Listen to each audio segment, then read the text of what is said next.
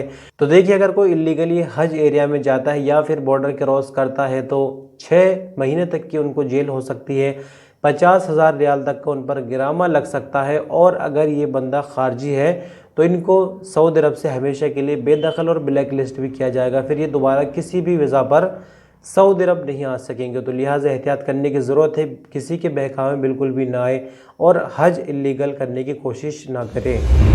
तो जैसे कि हमने बताया बहुत ज़्यादा ख़बरें आज नहीं है, शुरुआत कर रहे हैं काफ़ी लंबे टाइम के बाद। एक आखिरी न्यूज़ आपके साथ शेयर करेंगे। सऊदी इंटीरियर मिनिस्ट्री ने अपनी वीकली रिपोर्ट जारी की है, जो कि कुछ दिन बाद रिपोर्ट जारी की जाती है। इलीगल अजनबियों को जो गिरफ्तारियां होती है उसकी रिपोर्ट जारी की है। इंटीरियर मिनिस्ट्री के मुताबिक 11,958 गैर कानूनियों को हिरासत में लिया गया है।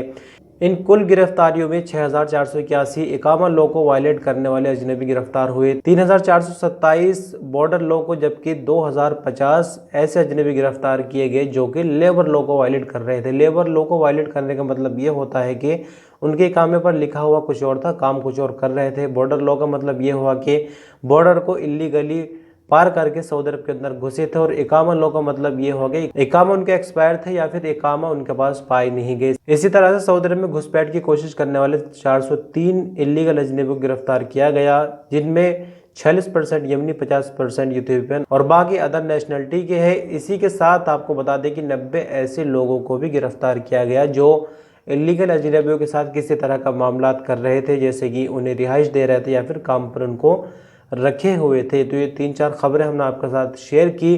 पहले वाली खबर ज़्यादा इंपॉर्टेंट है, उस पर गौर कीजिए। 100-150 रियाल अगर आप खर्च कर लेंगे तो एक बड़ा अमाउंट आपका वेस्ट होने से बच जाएगा। और फिर अमाउंट ही छोड़ दीजिए, एक लंबा प्रोसेस होता है जब आप सऊदी अरब आने की कोशिश करते हैं, यानी महीनों का उसमें टाइम लग जाता है, तो सभी आपका बर्बाद हो जाएगा। जैसे कि एक एग्जांपल मैंने आपको दिया, ऐसे बहुत से एग्जांपल है, लेकिन ये चीज़ें सामने नहीं आती क्योंकि जिन लोगों के साथ ऐसा हुआ है उन लोगों के पास कोई मीडियम नहीं होता, कोई माध्यम नहीं होता कि वो अपनी बात दूसरे लोगों तक शेयर कर सके।